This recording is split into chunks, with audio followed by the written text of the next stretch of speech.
Ontzettend goed dat je er bent. Mariska Veres. If you're a fan of classic music from the 1960s and 1970s, you've likely come across the Dutch band Shocking Blue. Hier begon het mee, ja, dat waren mijn eerste platen. Mijn allereerste plaat was Rock Around the Clock van Bill Haley.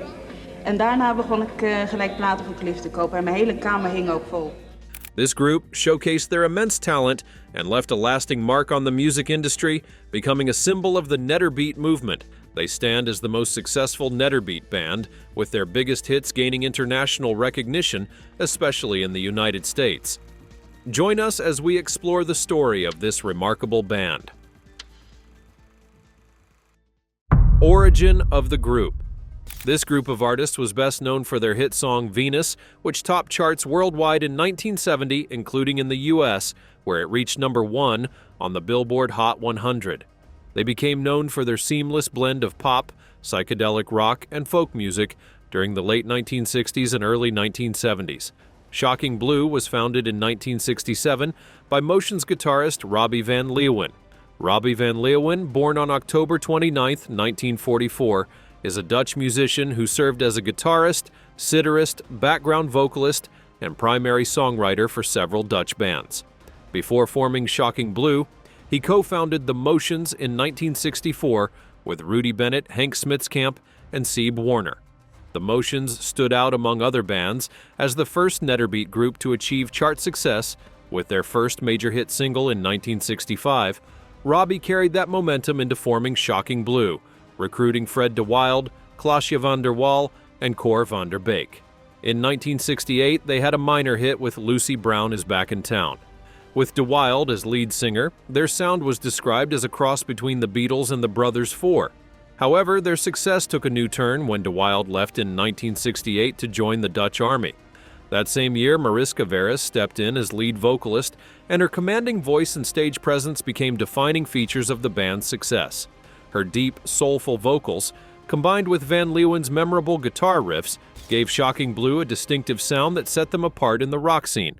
Veres's vocal delivery added a unique edge to their music, while their lyrics often explored romantic or mystical themes. Shocking Blue was considered to be one of the most successful Netterbeat band. Welcome, music enthusiasts! Get ready for a deep dive into the story of Mariska Veres, Shocking Blue, and their biggest hit, Venus. The iconic song Venus. After Mariska Veres joined the team, they recorded a song titled Venus. Venus is a track by Dutch rock band Shocking Blue, released as a single in the Netherlands in the summer of 1969. Written by Robbie Van Leeuwen, the song topped the charts in 9 countries. The single's catchy melody, strong guitar riff, and distinctive opening line, "She's Got It," contributed to its global appeal.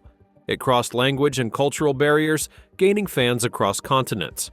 The success of Venus firmly established Shocking Blue on the international music scene, particularly in North America, where they had a sizable following due to the track's success. Its infectious blend of rock and pop, combined with lead singer Mariska Veres's powerful vocals, helped the song achieve massive popularity. The widespread popularity of the song prompted several other bands to create covers. The track has been covered dozens of times by many artists.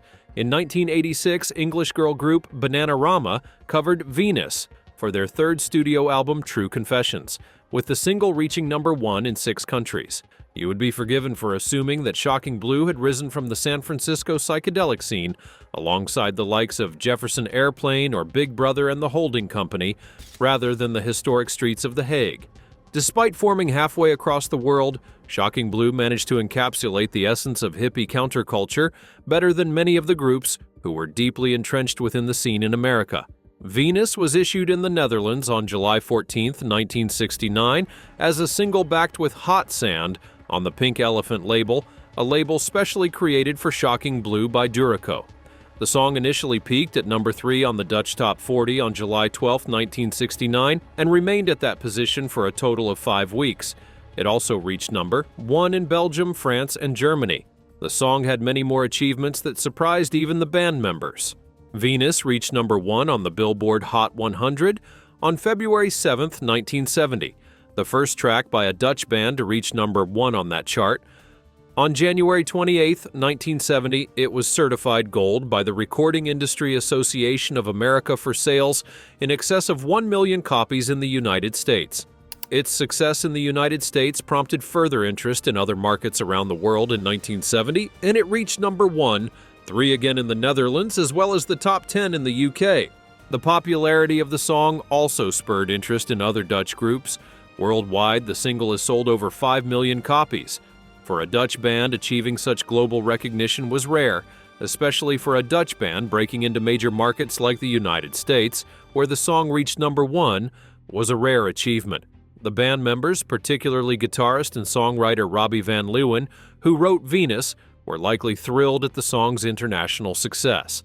Though the band knew they had created a song with great potential, they never expected the dramatic impact it would have on their careers.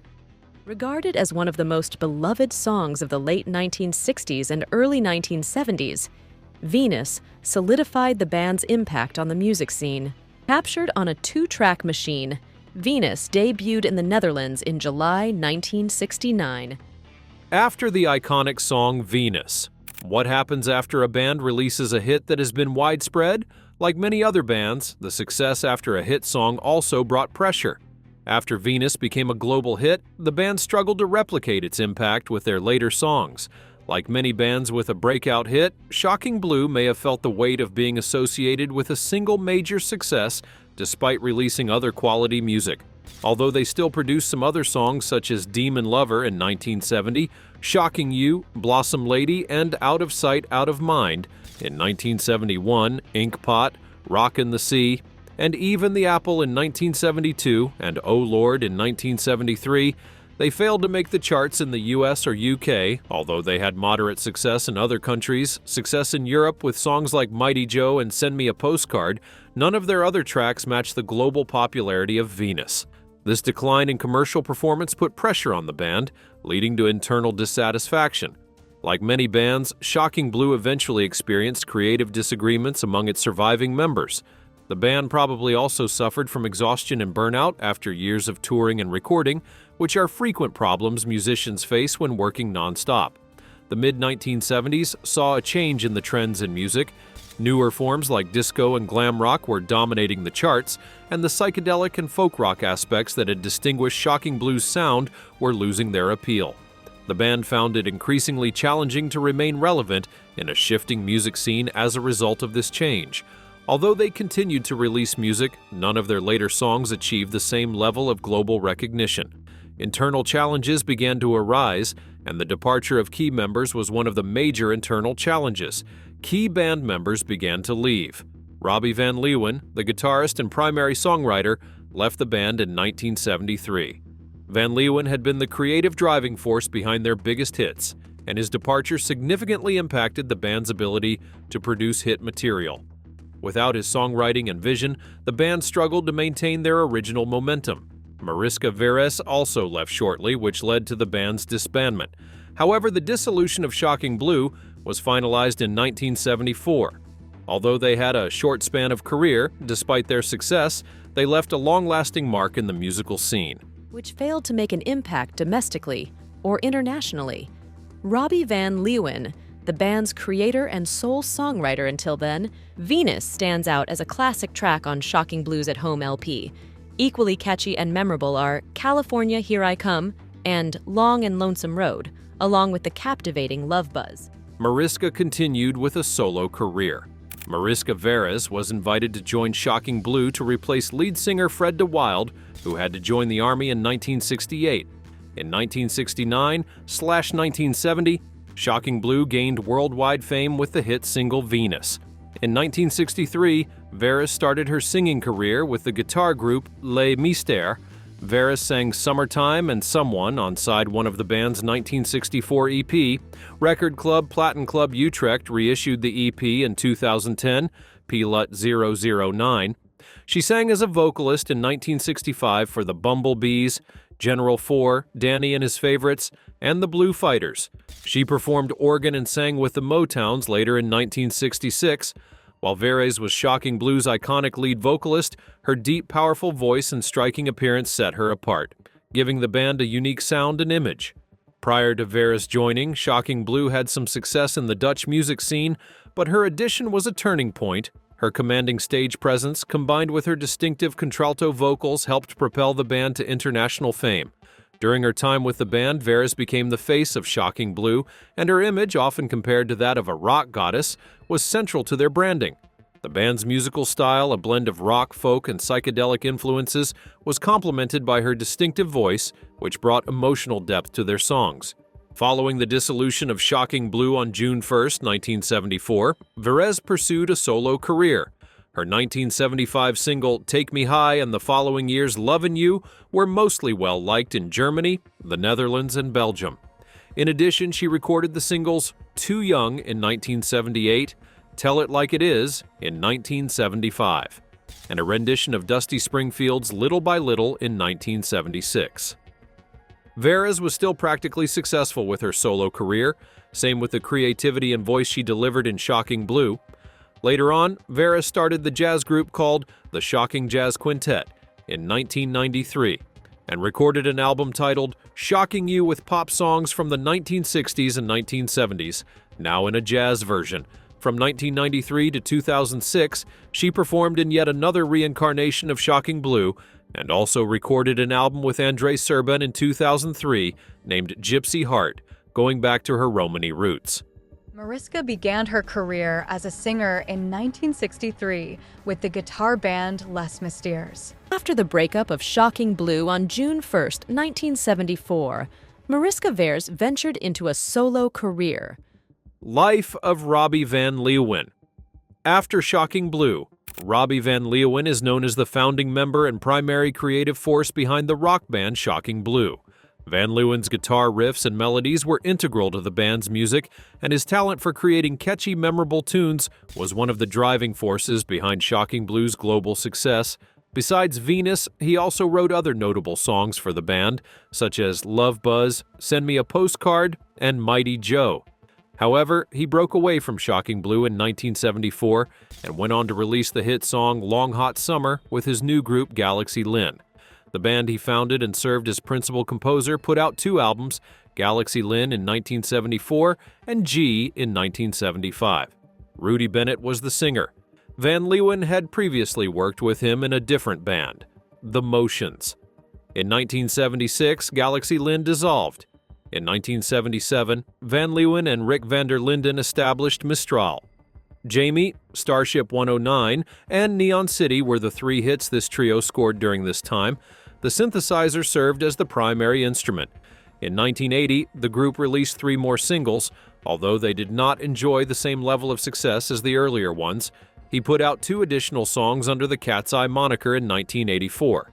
With the exception of writing the hits Too Young in 1977 and Body and Soul in 1994 for former Shocking Blue singer Mariska Veras. After his musical career, Robbie Van Leeuwen left the music industry and relocated to Luxembourg. In interviews over the years, Van Leeuwen has expressed pride in his work, especially with Shocking Blue, but he's preferred a quieter, more private life compared to the height of his fame. Today, he remains a celebrated and influential figure, particularly in the Netherlands, though his public appearances and musical output have been minimal in recent decades. Despite his retreat from the public eye, his legacy as one of the most influential Dutch musicians endures, thanks largely to his work with Shocking Blue and the lasting popularity of Venus. The likenesses between Mariska and Grace Slick were primarily superficial. Mariska Veras, for starters, demonstrated a more versatile vocal prowess. Relationship between the band members. Another factor that led to the quick disbandment of the Shocking Blue group is the poor relationship amidst them after their initial rise to fame. In the early years when Shocking Blue was experiencing rapid success with hits like Venus, the band members were likely united by their shared achievements and the excitement of their rising fame. Lead vocalist Mariska Veras, guitarist and songwriter Robbie Van Leeuwen, bassist Klaasje van der Wal, and drummer Cor van der Beek worked together to promote their music and perform live. The success of Venus and other hits created a strong sense of camaraderie and mutual support. As the band's fame grew, internal challenges began to emerge. The pressures of constant touring, recording, and maintaining a public image could strain relationships. Additionally, creative differences and personal conflicts often arise in groups working closely together. A major turning point was the departure of important members, most notably Robbie Van Lean in 1973. Van Leeuwen had a pivotal role in the band, spearheading many of their compositions and artistic vision. The band's dynamics changed as a result of his departure, which made it harder for them to continue being successful. The cohesiveness among the surviving members was probably impacted by his loss of leadership and influence. By the time of the band's disbandment in 1974, the relationships among the members had likely been strained by declining commercial success and internal disagreements. The pressures of trying to replicate their earlier success, coupled with the evolving music industry and changes in personal dynamics, contributed to the band's eventual breakup.